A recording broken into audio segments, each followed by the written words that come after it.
the man who struck a Heisman pose on this network after Republicans under his leadership were wiped out in November's congressional elections, the headline in today's Washington Times must have been tough to swallow.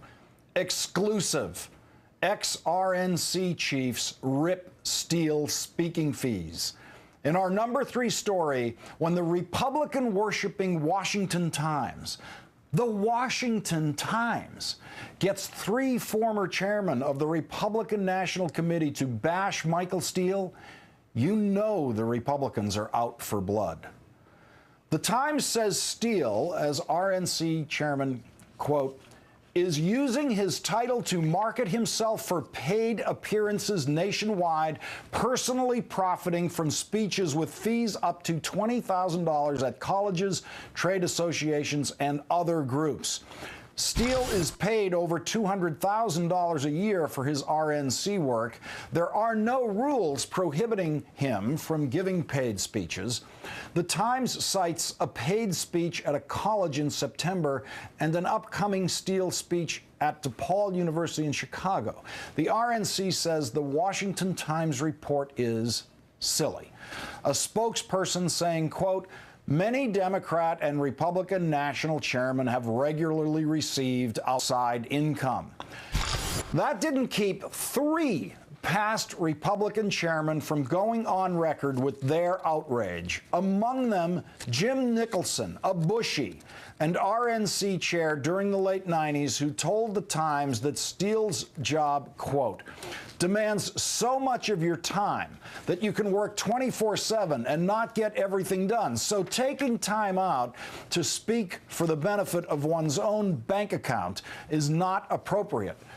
And, of course, Republicans weren't the only ones taking shots at Steele. Witness this exchange at today's Robert Gibbs press briefing. I don't know if you heard that the chairman of the Republican National Committee twice yesterday said that the Democrats are flipping the bird to the American people. How much did that interview cost? Joining me now is Eugene Robinson, associate editor and Pulitzer Prize-winning columnist for The Washington Post and an MSNBC political analyst. Welcome, Eugene. Great to be here, Lawrence. Eugene, first of all, is there any real problem with Michael Steele doing paid speaking engagements if his employer, the Republican National Committee, has no rules against it? If by problem you mean, is there any legal restriction on his giving speeches? Apparently there's no rule against it at the RNC, so there's not that kind of problem. But clearly there is a problem in terms of how other prominent Republicans are viewing this. And, you know, the Republican Party, I mean, a lot of people in Washington give paid speeches.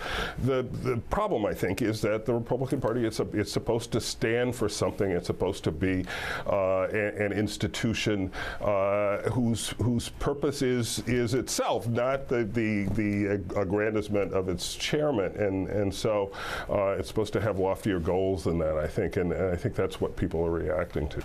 Eugene, as a reporter, if you make phone calls to former party chairmen on a story where you are looking to see if they have anything negative to say about the current party chairman, in your experience, is it tough to get those phone calls answered? Is it tough to get those phone calls returned? Doesn't a former party chairman have to, in effect, very consciously go out of his way to give a negative quote about the current party chairman? Well, I think that's a very fair assessment. Those phone calls are very tough to get returned, and actually, let's modify that. Let's say a Republican Party chairman. Mm-hmm. Remember, this is a party that's kind of more buttoned down than the Democratic Party, and the idea of not 1 or 2, 3 former Republican Party chairmen kind of jumping in and saying that in their view this is not appropriate. It tells you something about the party now. We all know that there's an ideological struggle going on. within the Republican Party. I'm not sure this is all ideology, though. I think there simply are questions about Michael Steele's leadership and the direction he wants to take the party, if indeed there is a concrete direction in which he wants to take the party. Well, and these three former chairmen know well how to run the Republican National Committee, and there were early stories that have never quite been resolved about just how messy things were when Michael Steele took over there, just in terms of administrative duties and making the thing run correctly.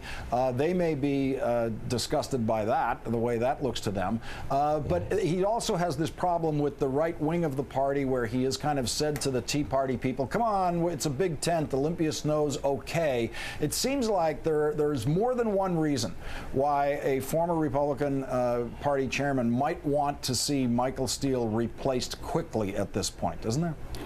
Well, I think that's also fair to say, Lawrence, and indeed, if you want to identify a Michael Steele philosophy, you could say that he's for a big tent party. He talks about it a lot.